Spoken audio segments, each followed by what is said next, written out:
Welcome to the Recovery Cast, brought to you by Hills and Rangers Private.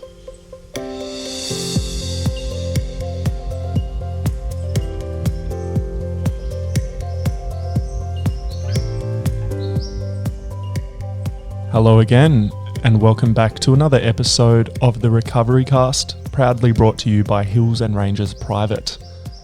My name is Oliver, and I'm an addict in recovery. And today we are joined by a dear friend of mine and recovery peer, Amanda. Say hello, Amanda. Hi, everyone. It's good to be here. And it's good to have you on the show. Welcome. I am really looking forward to today's episode. We're going to talk about a number of different things. But first, we have the disclaimer, a little bit of information for our listeners. So the Recovery Cast is a podcast created by people in recovery from addiction for people in recovery from addiction. There are many definitions of addiction, but we keep it simple. Addiction to us is when people use alcohol, drugs, or certain behaviours repetitively to their detriment. Basically, when it's a problem for them and their families. Therefore, an addict is not necessarily a needle-using junkie in a dark laneway, and an alcoholic is not necessarily a homeless man in a park. Recovery for us means using an active daily process or program to deal with alcohol use disorder, substance use disorder, or other behavioural addictions. People in recovery are committed to complete abstinence. This daily process is as important to being able to live normal lives as dialysis is for people with kidney problems. This podcast is meant as a support tool for those in recovery. Now, I myself am a recovering drug addict. However, each day we're going to focus on a different perspective of recovery. And everyone who participates in this podcast is in an active recovery program. We're not affiliated with any one recovery methodology, and will focus on a variety of different types of recovery, including 12-step recovery like AA and NA, Alcoholics Anonymous, Narcotics Anonymous. Also going to look at SMART recovery, Celebrate recovery, Recovery Dharma, cognitive behavioural therapy, and more. And a quick disclaimer, this podcast is intended to be informative. A podcast on its own can't support your sobriety and recovery, so we suggest it as only one component of a daily recovery routine. And for more information on what recovery is, please go to www.rehab.melbourne.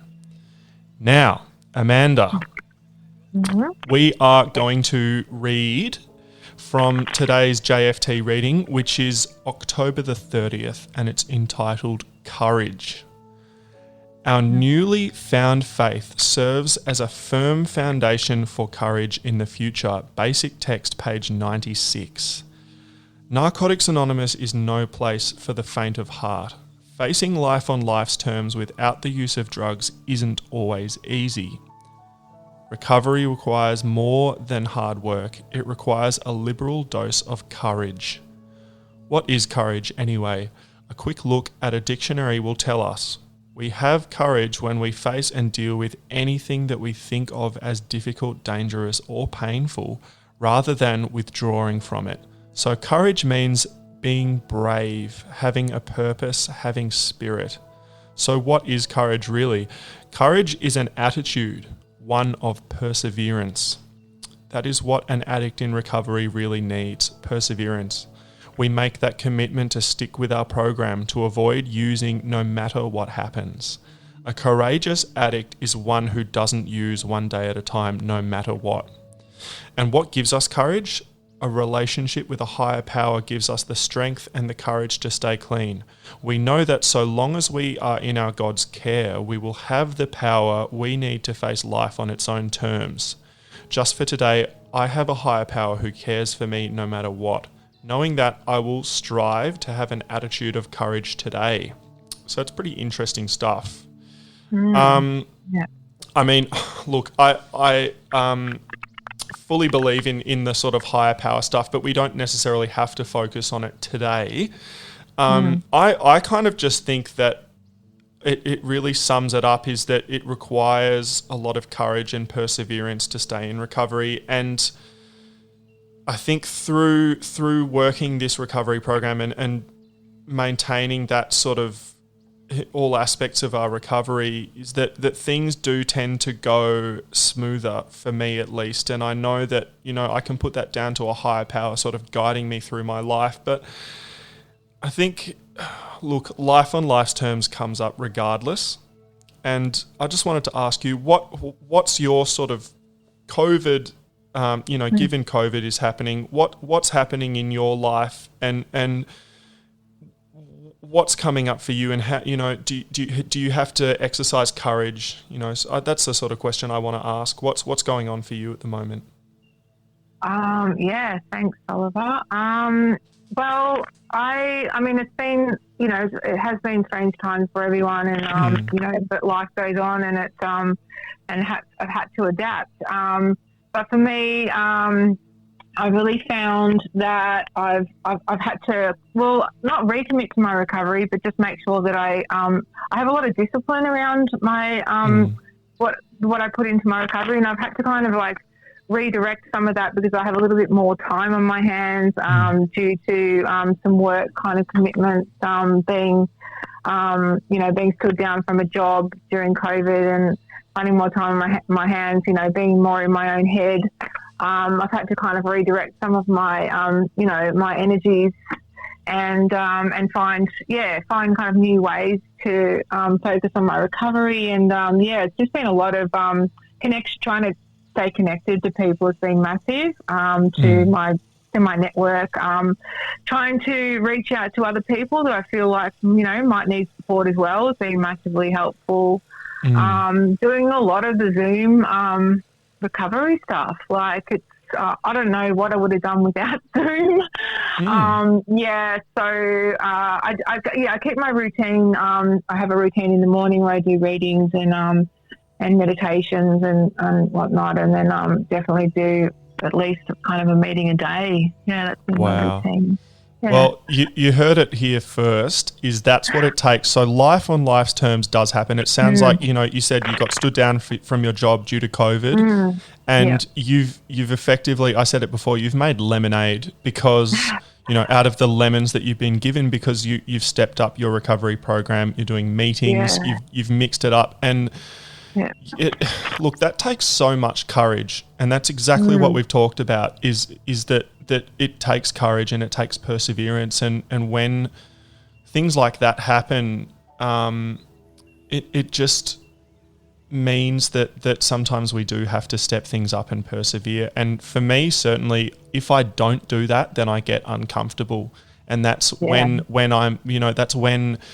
Really, I just think it's the universe telling me that I need to persevere and step things up. So with this, if I Zoom meetings have helped me because when I don't do them and when I'm not in touch and sharing my experience and listening to other people's experience with their addiction and their recovery, I kind of forget and I start trying to go back to normal and run my own life, and things start to get a bit turbulent and create more of my own problems. And when I'm not when I'm doing all the right stuff, then things get easier. Yeah. So that's so powerful, isn't it? Yeah. It is really powerful, and it's kind of like good to have some of those, like they say in recovery, like the spiritual tools, to like kind of recognize that and actually apply them to your life in the real world, and like the on-flow effect from just doing life on life terms, or even just showing up a day at a time. That's another. There's a lot of cliches that get thrown around, but like honestly, like especially in early recovery or even in my daily recovery, when I get a little bit, shaken up with my routine, it's good to have those kind of those things to rely on. But like I don't have to know what's going to go on, next week or even tomorrow. All I have to do is try and get through a day today without picking up a drug as a solution to my life problems. And that's the tools that I've definitely gotten through being in recovery, and finding that courage, I suppose, after not having any clue at all, probably just 4 years ago, on how to live life at all, let alone try and adapt to a pandemic and try and maintain my life and continue to grow. So there's definitely those tools that I picked up that I've been able to take into my life, and it's affected everything, and I'd say in a positive way. Yeah, absolutely. Yeah. I mean, look, a lot of that experience is hard won for us, people in recovery. And we're going to go to a quick break, and then we're going to talk about actually what that's like. So how you learned to do that and what that looks like for you, how you're exercising that today. Stand by. You're listening to the Recovery Cast by Hills and Rangers Private. Now playing daily on iTunes, Spotify, and YouTube. For more shows, visit us at www.rehab.melbourne. That's right. Welcome back to the Recovery Cast, and you are with Oliver and guest Amanda. And we were just talking about sort of how we look, what it's all about, what recovery is looking like for us in this, COVID-19 situation, how sometimes it takes a lot of perseverance and we have to just roll with it one day at a time. Something I've actually been doing as part of, making content for these episodes and this podcast is I've been checking out different avenues of recovery and different recovery programs, because I'm an NA guy, and I met you, through that fellowship, but it came to light today that you're actually attending different meetings, and this particular meeting you're attending is in my sights for my next sort of experimental sort of, checking out of meetings, that being Recovery Dharma. Can you tell us a little bit about what is going on with that? Yeah. So Recovery Dharma, I'm no expert, as I said to you before, it's kind of new to me, but so it's fairly new to the the recovery world. I think it's only been around for the last couple of years in terms of being official, but it's a peer-led movement using Buddhist practices and principles to overcome addiction through meditation, self-inquiry, and community. It's as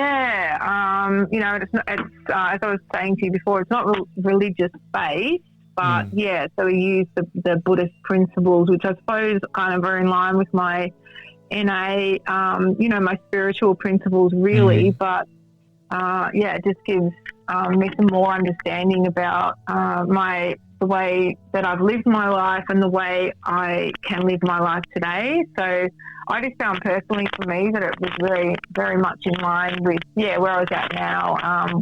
I've always had a kind of very spiritual, a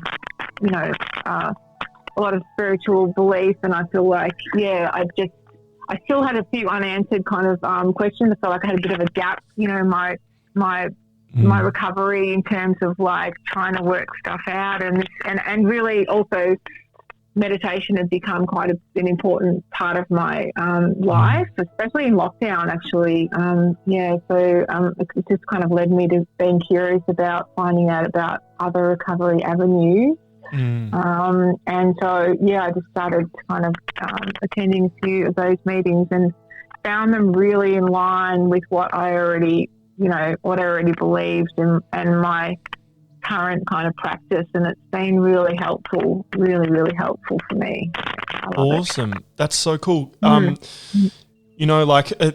Recovery Dharma is something that is on offer for clients at Hills and Rangers Private, and it's what you're a really great example of sort of what we want to have on this podcast is that we want to show our listeners that there's more than one way to treat and live with and manage, our addiction problems.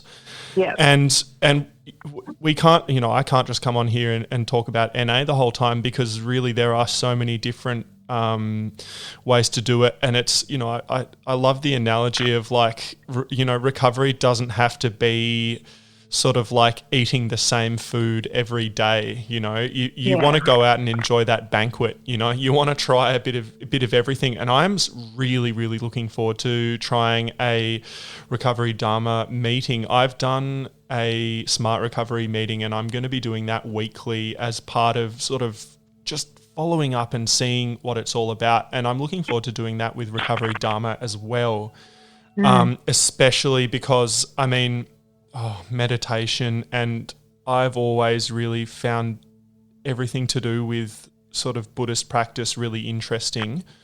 Yeah. What is sort of like part of your, do you work Recovery Dharma into your daily recovery routine at all? Well, yeah, I do. I still have Recovery Dharma is like a twice weekly kind of meeting for me, but the way I incorporate it into my life is that it's kind of sparked some interest in I listen to a lot of podcasts, talk when I'm doing a lot of walking in, now that we're in lockdown, doing walking, and just, it's kind of led me to find out more. There's a Recovery Dharma audio book that I listen to, and a few other kind of things. So it sparked that bit of curiosity in me to find out a bit more. So I'd say that it's definitely encouraged me to, just find out more about what it's all about, while still kind of, incorporating that into my my other recovery stuff, which is NA really. You are the shining beacon of like you're a good example for recovery. You do lots of different things, and you have that curiosity. Well, you've mentioned things that our listeners can do. So you put on a recovery audiobook or podcast like this one, or like, there's so many out there. Go for a walk. Like, if you do one thing for your recovery today, that's an awesome one to do. And multiple fellowships, spiritual principles, all these things that you're doing it's a recipe for a really healthy and joyous and free recovery. What that brings me to is a question I have for you. Why has it gotten to this point that you need to do that in relation to, it seems like yesterday for me that and this happens in people's recoveries at some stages, sometimes they do have a slip up. You had a slip up. Do you have to do this program really strongly because of that, to avoid that? Well, I guess I do, because I used drugs as a solution to my life problems for so long that I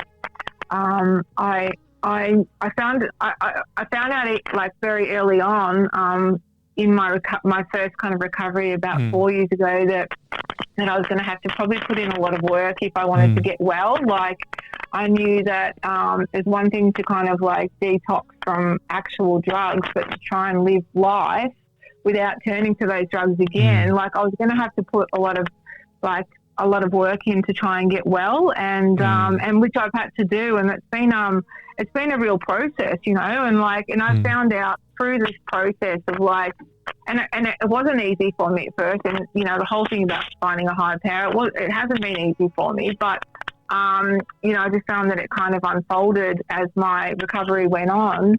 But in terms of me having a lapse a couple of years ago, my thinking, I didn't even realize that my thinking, was still, my kind of diseased mind kept, it kind of slipped up on me by, just starting to keep a few little secrets and having a few reservations, and, just finding that how easily my disease could slip back into my everyday life was kind of a little bit, it was very unnerving, and I was lucky that I didn't go into a full-blown relapse, but recognizing that how easily I could slip back into, having a lapse of judgment and turning to painkillers or something else to kind of make me feel better, it's made me really vigilant, I suppose, into I just don't want to go back to what I had. Like my life was so horrible. I was in so much pain, and like I built my life up and I've worked so hard to change, and it's changed. I've changed from the inside out, and everything's changed. Like, and you know, it's affected everyone around me that I'm close to, and also given me these amazing opportunities. So why wouldn't I do whatever it takes to kind of, you know, to try and maintain that? Because I have like freedom today from using, and I know that doesn't come unless I probably put the work in. So, you know, I put the work in, and I used to have to go to meetings because, you know, I had to go. Now I go because I want to. And then, you know, leading into the Recovery Dharma, you know, that kind of just appeared to me when, I guess, I feel like that was just when it was meant to be as well. Like I was ready to kind of keep opening my mind to more. And, you know, that's just I think that happens for us all in different ways, you know, but like the more we put in, the more we get out, definitely. I think and the whole thing about today, we're talking about courage. It takes a lot of courage, and also, I guess, surrender as well, to not know all the answers, but, you know, to want to just keep trying anyway. There's a lot of stuff that our listeners can take away from your experience, particularly, Amanda. I mean, you've raised so many topics, and we're running out of time, but it's just look, you know, there is no magic solution, and it just takes a lot of work to stay into recovery, to get into recovery, stay in recovery, and maintain it. And what you've shown us is that while it does take a lot of work, it's certainly worth it. And that's what, you know, that's really what we're all about here on the Recovery Cast, is that we're showing our listeners that it is worth it. And while, you know, it takes some serious work, the rewards that we get from being in recovery and living a beautiful normal life. I mean, normal, what is normal anyway? We just live a really great life. And to finish up, Amanda, I just to quickly, if you could say something to, you know, past Amanda that was just getting into recovery, what piece of advice would you give if you could give one piece of advice? Oh boy, okay.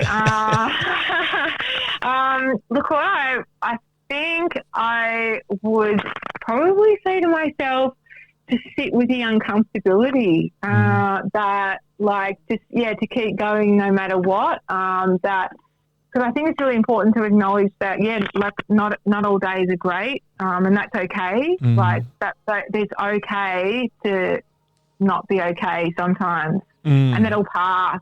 You know, and just to hold on.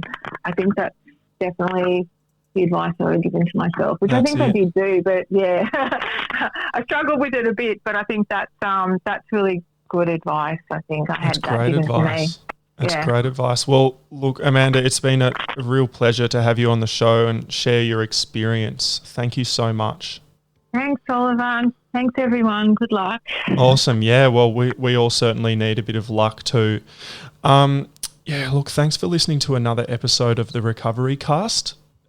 It's been really good to share that with you. And look, you know, if you've got any more questions, just visit www.rehab.melbourne.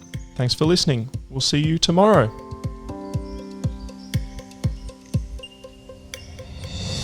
Thank you for listening to the Recovery Cast. For more, visit us at www.rehab.melbourne.